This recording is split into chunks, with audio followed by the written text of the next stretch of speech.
That's an expensive itching post there, bud. You want to chill out on my four-wheeler or what?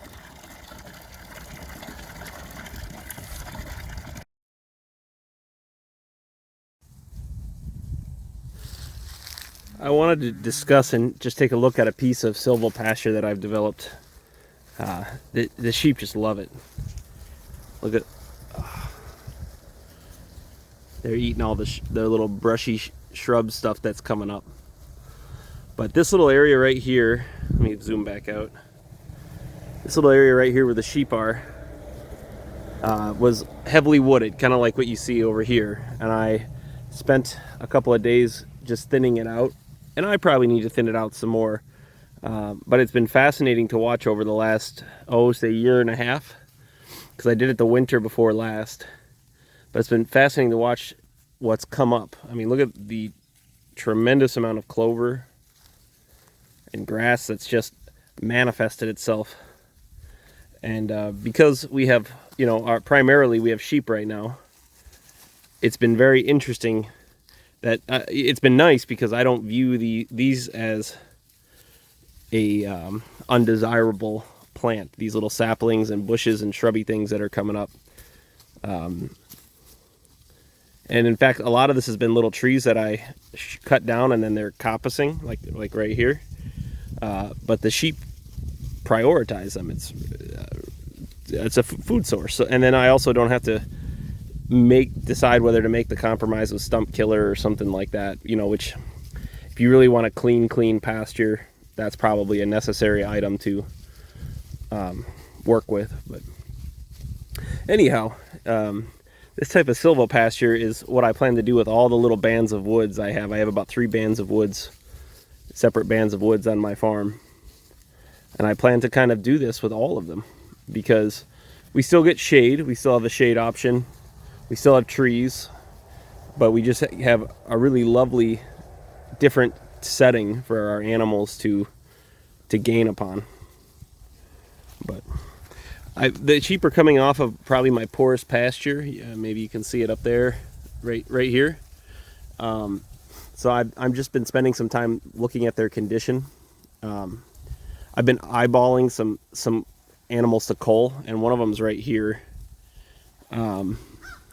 I believe that's the right one. I think that's a little ewe lamb that I had bought in, I believe. Yeah, you see how she has that green tag?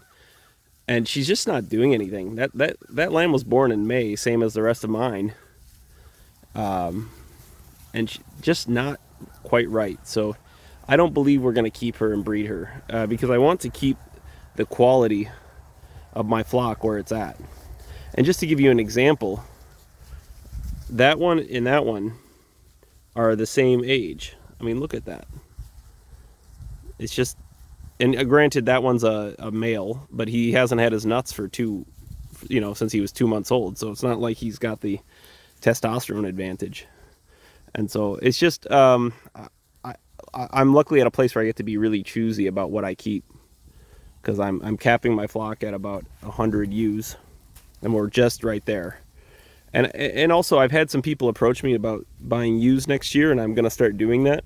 But I don't want to give them even middling stuff. I want it to be so undeniably good that that's all they can say about the stock they buy from me. And I need to be very particular about it. So that's what's been on my mind today, is just watching condition and making choices about what's going to stay and go. And being strict with it. But other than that, these calves are really coming along nicely. We have 5 more cows coming in this fall. I'm going to go pick up 2 tomorrow, and we'll show that. And one of them is a cow that Doug fancies, and we're doing this thing together. So we're going to try it out. And he's been a cattleman for 50 years, so he has an eye for things. And so we're going to try it out and see what it looks like. And the other one is Anne finally wore me down, and I'm getting her a milking cow, like a calf for milking. And she's only 4 or 5 months old, so that'll be more of a long-term project for our family and not part of the commercial enterprise. And then I've been kind of talking around with someone else about some British whites, which I'm kind of excited to try those as well. And then we'll be done purchasing cattle for a while, and then we'll just look at what we have. We have quite a variety, and then we'll pick a direction and go for it.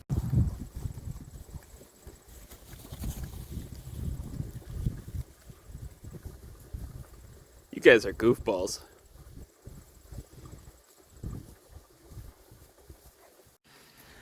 It seems that I'm doing my best to wreck my fall grazing. We have this normal set of cattle that you guys have seen for some time, and then over there in the corral, let's see if you can see them. Doug and I just went and picked up 2 more, and they're kind of crying because they can see the cattle, but I need them to settle down before we put them out with this bunch. And then we're getting 3 more from up north, and then we're getting 2 more from locally, and that is seriously messing with my grazing schedule. And I've always heard the rule 5 to 1, and I suppose that might be true, but it's looking more like 6 or 7 to 1. And when I say that, I mean you can hold 5 sheep for 1 cow. And maybe it's because these are a little framier animals. I mean, they're not too tall, but they eat a lot. I mean, I would say that this set of cattle right here eat more than my entire flock of sheep. And then the other thing that's fascinating is, how many do we have in here, including calves? 2 calves, 2 2, 4, 6, 8. We have 8 in here total, including calves. And golly, they must drink over 120 gallons of water a day. And that's in the fall here. It's like 50 degrees out right now, maybe 55. And these sheep drink less than, I always fill up their 40-gallon stock tank, and it's always only half empty the next day. So 20 gallons of water for 90 sheep. It's fascinating. And all I can think is, it's a good thing I like cows and I like beef, because by every financial and actuarial metric, sheep are the smarter choice. And I do love to eat lamb, but I do love a nice steak, and I also like cows as an animal to raise. They're just something really neat about them. But we'll go over and have a look at the new cows, and give everyone a peek at what they are. So these are the 2 that Doug and I just went up and bought, and one of the things that was fascinating is just how tame this farm they had their heifers, and their cows can be tame. Like, I have some like my older black cows that I've had for a while are pretty tame, but heifers are usually pretty wild. And even this little girl right here, you can handle her, see, and she doesn't do anything. But we actually went to this farm to buy just this animal, and this is for Anne. She wants to, in about a year and a half or so, begin milking. So this is a Devon Jersey cross. And I kind of was looking for something like this, where they were mixing an old-fashioned dual purpose with a modern Jersey. And the idea being that we don't need a ton of milk. And then if we throw our, so if it's a half beef, half Jersey, we'll get a sufficient amount of milk, high butter fat. And then, if we throw our Angus bull on it or what have you, the calf should be a really nice beef animal, so this is not for I would call it the business. But anyway, while we were there, Doug just had his eye on this Angus here, and she's so friendly that he said, well, let's just get her too. And she's really nice. So she's a little leggy, but Doug really liked the way she looked, and we're partners, so we picked her up, and in the end, if she doesn't fit the bill, we'll send her down the road. But she is very,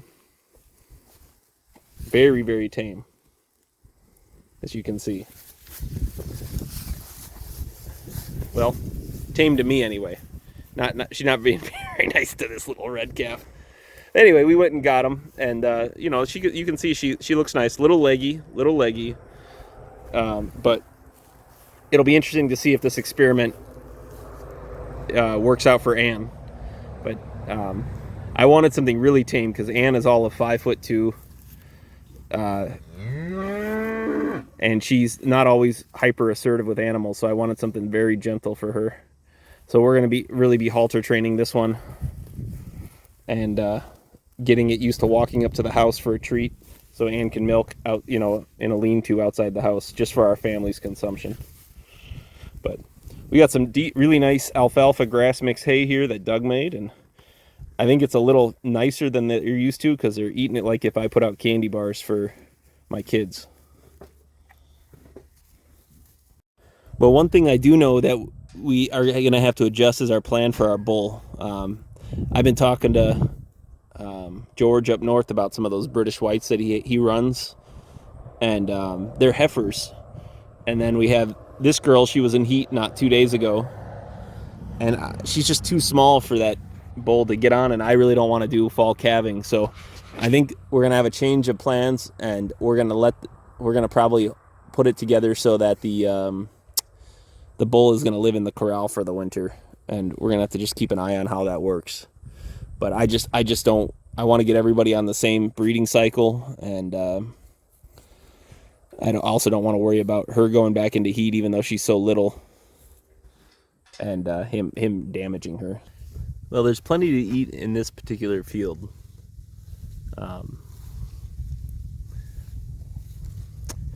I've made the deliberate decision to overstock my farm because we're so close to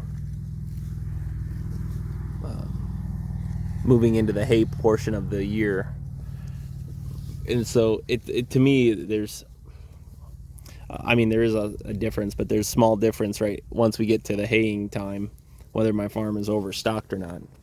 One of the more fascinating things that I've given thought to is, reaching out and finding someone who wants me to custom graze, or I wouldn't be custom grazing, but just custom hold their animals over winter. I talked to a couple of different people that kind of made the point that, hey, in Minnesota, the ground's concrete for the winter, so we can really overstock. And if somebody wants to pay me to feed their hay to their cattle while I'm doing the same for mine, I mean, that doesn't sound like a bad option, does it?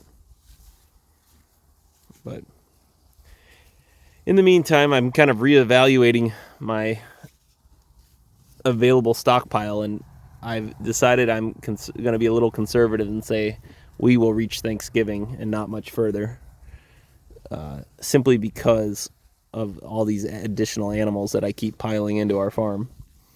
I mean, when I was evaluating my stockpile originally, I had this black cow and the sheep. Now we have quite a bit more going on, and these calves are, as you can see, they're grazing. I mean, they're still nursing. I've seen them, they're not weaned, but they're grazing steadily. There's no doubt. I'm gonna cut that.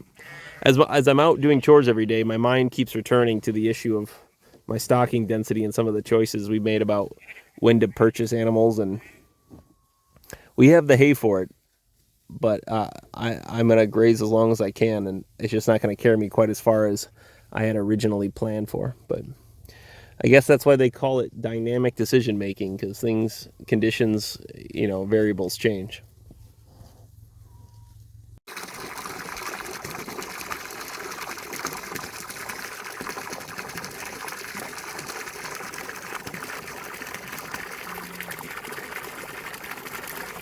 Nice looking calf.